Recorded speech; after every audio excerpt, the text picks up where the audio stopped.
વાપીના ઇતિહાસમાં પહેલી વખત આધુનિક વાપી ઇન્ડસ્ટ્રીઝ એસોસિએશનનો હોલ બનાવવામાં આવ્યો છે, જે હોલ વાપીની નામાંકિત કંપની મેરિલ દ્વારા બનાવવામાં આવ્યો છે. મેરિલના મુખ્ય સંચાલક ગફ્ફુરભાઈ બિલખિયા અને એમના પુત્ર અંજુમભાઈ બિલખિયા દ્વારા પાર્ટીના લોકપ્રિય ધારાસભ્ય અને ગુજરાત રાજ્યના નાણામંત્રી કનુભાઈ દેસાઈના નામથી વાપી VIA ઓડિટોરિયમ હોલનું નિર્માણ કરવામાં આવ્યું છે. આ આધુનિક હોલ આખા વલસાડ જિલ્લામાં પહેલો બનાવવામાં આવ્યો છે, જે સંપૂર્ણ AC હોલ છે અને 700થી વધારે બેઠકો આ હોલમાં ઉપલબ્ધ કરાવવામાં આવી છે. VIAના પ્રમુખ સતીશભાઈ પટેલ અને VIAની સંપૂર્ણ બોડી દ્વારા આ પ્રોજેક્ટને પૂર્ણ કરવામાં સફળ મહેનત કરવામાં આવી છે. હાલમાં કેન્દ્રમાં નરેન્દ્રભાઈ મોદીની સરકારના 12 વર્ષ પૂર્ણ થયા છે અને વિકાસશીલ 12 વર્ષની ઉજવણી ચાલી રહી છે. આ ઉજવણી દરમિયાન વાપી કે જે એશિયામાં નંબર 1 છે અને ઔદ્યોગિક ક્ષેત્રે મોટો વિકાસ થયો છે. વાપી ઔદ્યોગિક ક્ષેત્રે વિકસિત થતાં વલસાડ જિલ્લા જ નહીં, સમસ્ત રાજ્યના યુવાનો અને નાગરિકોને, ભાઈઓ બહેનોને રોજીરોટી મળી છે. મેરિલ કંપનીમાં 14,000 લોકો કામ કરે છે અને આ 14,000 લોકોને મેરિલ કંપની એકલા હાથે રોજીરોટી આપી રહી છે. આ મેરિલ કંપની દ્વારા ખૂબ જ મોટી ભેટ વાપીની જનતાને આપવામાં આવી છે. આધુનિક હોલ બનાવવામાં આવ્યો છે, જે હોલ પાર્ટીના લોકપ્રિય ધારાસભ્ય અને રાજ્યના નાણામંત્રી કનુભાઈ દેસાઈના નામથી સુશોભિત થયું છે. આ હોલનું ઉદ્ઘાટન વાપીના સેવાભાવી જાણીતા ગાંધીવાદી એવા ગફ્ફુરભાઈ બિલખિયાના હસ્તે અને લોકપ્રિય નાણામંત્રી કનુભાઈ દેસાઈના હસ્તે કરવામાં આવ્યું છે. આ પ્રસંગે વિશાળ સંખ્યામાં ઉદ્યોગપતિઓ ઉપસ્થિત રહ્યા હતા. VIAના પ્રમુખ સતીશભાઈ પટેલ, એમની સાથે મિલનભાઈ દેસાઈ, માજી પ્રમુખ યોગેશભાઈ કબારિયા અને ગિરીશભાઈ દેસાઈ, AK શાહ મામા સાથે 900 જેટલા વાપી ઇન્ડસ્ટ્રીઝ એસોસિએશનના સભ્યો નવા VIA હોલના ઉદ્ઘાટનમાં ઉપસ્થિત રહ્યા હતા. એમની સાથે વલસાડ જિલ્લા કલેક્ટર, વલસાડ જિલ્લા SP અને સંપૂર્ણ વાપી પોલીસની ટીમ ઉપસ્થિત રહી હતી. સમગ્ર કાર્યક્રમનું સંચાલન VIAના સેક્રેટરી કલ્પેશભાઈ દ્વારા કરવામાં આવ્યું હતું. VIAના સેક્રેટરી કલ્પેશભાઈ સહિત VIAના સરકાર અને એમની ટીમ દ્વારા સફળ આયોજન કરવામાં આવ્યું હતું અને સફળ આયોજન થકી કાર્યક્રમ સફળ રહ્યો હતો. વાપીની જનતા અને વલસાડ જિલ્લાની જનતા ને આ હોલ VIA દ્વારા વિવિધ કાર્યક્રમો માટે આપવામાં આવશે. ખૂબ જ આધુનિક હોલ બનાવવામાં આવ્યો છે. એશિયામાં નંબર 1ની GIDC એટલે વાપી GIDCનો VIA હોલ સંપૂર્ણપણે બની ગયો છે, વિકસિત થઈ ગયો છે. વડાપ્રધાન નરેન્દ્રભાઈ મોદીની વિકસિત ભારતની યાત્રા સફળ થઈ રહી છે. વાપીનું સર્વાંગી વિકાસ થયું છે. નરેન્દ્રભાઈ મોદીની પ્રેરણા થકી આજે વાપી એશિયામાં નંબર 1 બની ગયું છે અને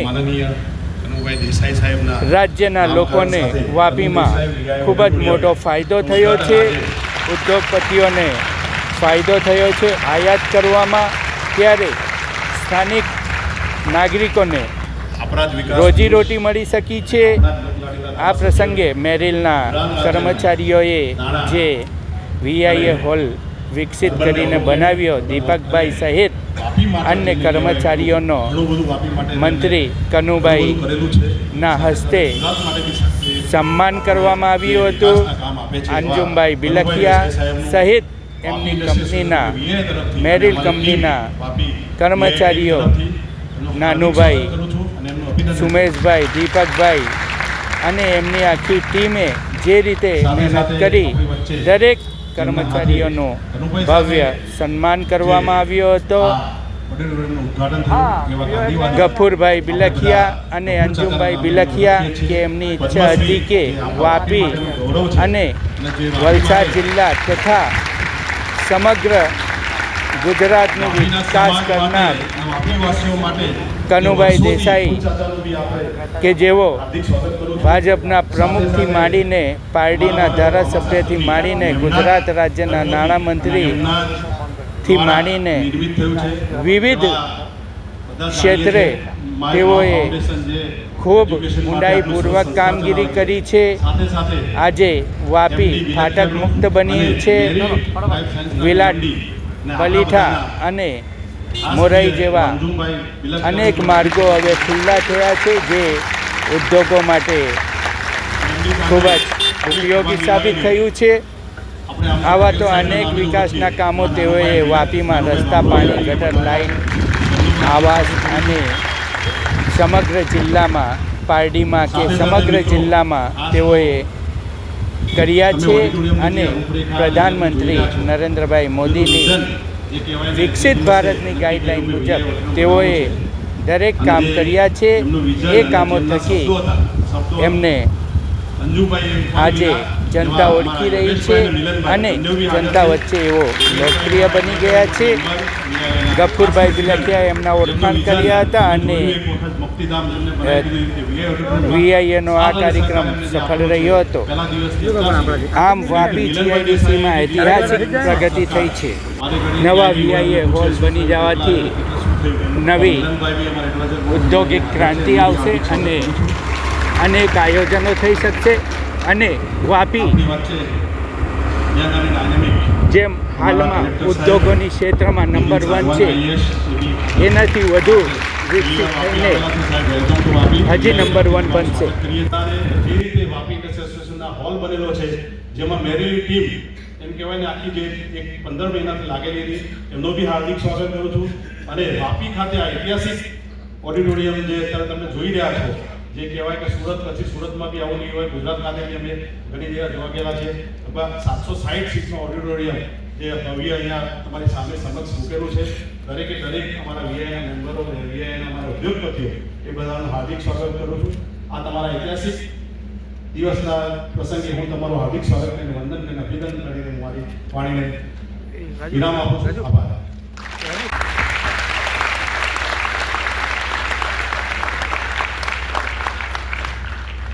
પદ્મશ્રી આદરણીય શ્રી ગફુર ચાચાનું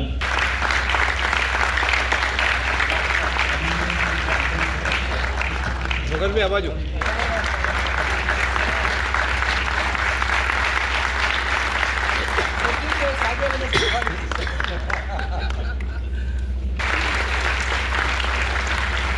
વલસાડ જિલ્લાના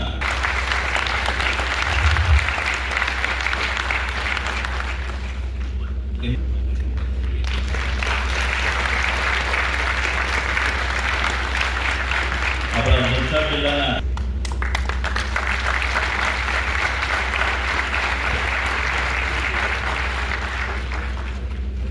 શ્રી નાનુભાઈ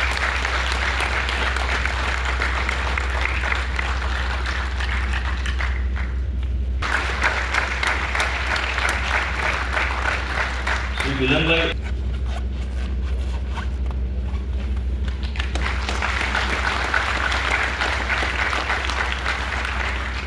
બીઆઈના પ્રમુખ શ્રી સતીશભાઈ પટેલનું પુષ્પગુચ્છ સ્વાગત કરવા માટે હું શ્રી કેતનભાઈ શાહને વિનંતી કરું.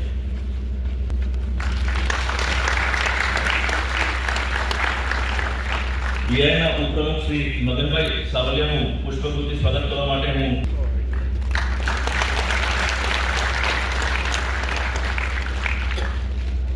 બીઆઈના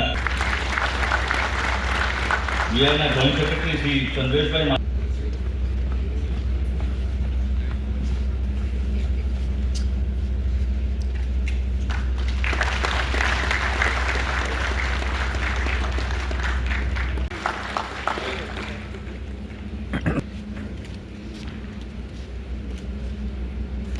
સૌને નમસ્કાર. આજે નવનિર્માણ પામેલ ઐતિહાસિક ગણુ દેસાઈ ઓડિટોરિયમના ઉદ્ઘાટન પ્રસંગ મંચ પર બિરાજમાન મહાનુભાવો, વિવિધ સરકારી વિભાગના અધિકારીઓ, એડવાઇઝરી બોર્ડના મારા સાથી મેમ્બરો, બીઆઈના પાસ્ટ પ્રેસિડેન્ટો, ઓડિટોરિયમના ઇતિહાસ અને હાલના ઓડિટોરિયમની વિગત આપવાની જવાબદારી આપવામાં આપને જણાવતું ખૂબ સરળ. ઇન્ડસ્ટ્રીના વિવિધ પ્રશ્નો ઉકેલ કરવા માટે કરવામાં આવેલી હતી, જેના પ્રથમ સ્થાપક પ્રમુખ પદ્મભૂષણ શ્રી રજુભાઈ શ્રોફ હતા. આજે આપણી વચ્ચે કાઉન્ટર પ્રેસિડેન્ટ છે, એમને ખાસ આપણે યાદ કરીએ. જે પછી મેમ્બરોમાં વધારો થવા મિટિંગના અને સેમિનારનું આયોજન માટે હોલની આવશ્યકતા ઊભી કરવામાં આવી, જેને વર્ષ 1983માં સાદા પત્રના એક શેડમાં એક હોલ ઊભો કર્યો. મામા અને એ વખતે બધા જે આપણા વીઆઈના જૂના ઓડિટોરિયમનું સ્ટ્રક્ચર અને માળખું એકદમ જર્જરિત હાલતમાં હતું. એની જે હાલના સતીશભાઈ અને તેની ટીમ ને જ્યારે અમે મળ્યા ત્યારે વિચાર કે અને સુવિધા પણ સારી બને ને એની વિચાર કરવામાં જેની ખર્ચની પહેલાં ચર્ચા કરવામાં આવી કે ભાઈ વીઆઈ આગળ પૈસા કેટલા છે, આપણે ઇન્ડસ્ટ્રીમાંથી કેટલા ઉઘરાવશું. તો લગભગ 12 થી 15 કરોડનો અંદાજિત રકમની સગવડ તો હતી નહીં. જે અંગે ઘણા વિચાર મંથન બાદ વીઆઈ પ્રમુખ સતીશભાઈ, પાસ્ટ પ્રેસિડેન્ટ એટલે કે હું યોગેશભાઈ અને મિલનભાઈ નવા ઓડિટોરિયમના ખર્ચ અંગે મેરિલ ગ્રુપના અંજુમભાઈ બિલખિયા પાસે આસ નાખવા માટે અમે ગયા અને રૂબરૂ મુલાકાત કરી નવા ઓડિટોરિયમ. અને આજે જે અદ્યતન ગણુ દેસાઈ વીઆઈ ઓડિટોરિયમ આશરે 22 કરોડના ખર્ચે પૂર્ણ કરવામાં આવ્યું છે, જેનો આજે આપણે આ ઓડિટોરિયમના ભંડોળની સહાયતા વાત કરી. એમણે બધું સ્વીકારી લીધું, પ્રસ્તાવ એમની પાસે થઈ ગયા અને આધુનિક ઓડિટોરિયમનું પૂરું ખાલી પૈસા આપીને નહીં, એમની ટીમ દ્વારા આખું એનું નિર્માણ કરવાની જવાબદારી સ્વીકારી. પછી એમણે મારી પાસે એક શરત મૂકી કે એક શરત છે મારી. એટલે મેં કીધું શું?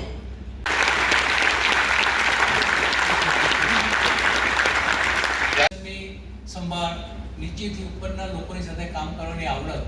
એટલે આજે રિયલી ગુજરાતના રિયલ બેસ્ટ આપણે કહીએ ને કેબિનેટ મંત્રી કે જે સારી રીતે પરફોર્મ કરી રહ્યા છે અને એના માટે આપણે ગર્વ છે આપણી જનતાને કે આટલું બધું સારું આપણા બધા માટે કરે છે. અને બીજું કે આટલું બધું સારું કામ આવી રહ્યા છે, તમે જોયો જ છો, મારે કંઈ કહેવાની જરૂર નથી. આપણે રોજ આ જ બ્રિજો ઉપરથી જઈએ છીએ, મલીઠાનો બ્રિજ કે આનો બ્રિજ કે 4 રસ્તા જેટલા બ્રિજ છે સાહેબે આવીને ઝડપી પૂરા કર્યા, રોડ રસ્તા મોટા કર્યા. અને હવે આપણે ભાગશાળી કે આપણને મ્યુનિસિપાલિટી એવા બહુ ઝડપી વિકાસ થશે. અને આપણા યંગ એવા કલેક્ટર સાહેબ આપણી સાથે છે,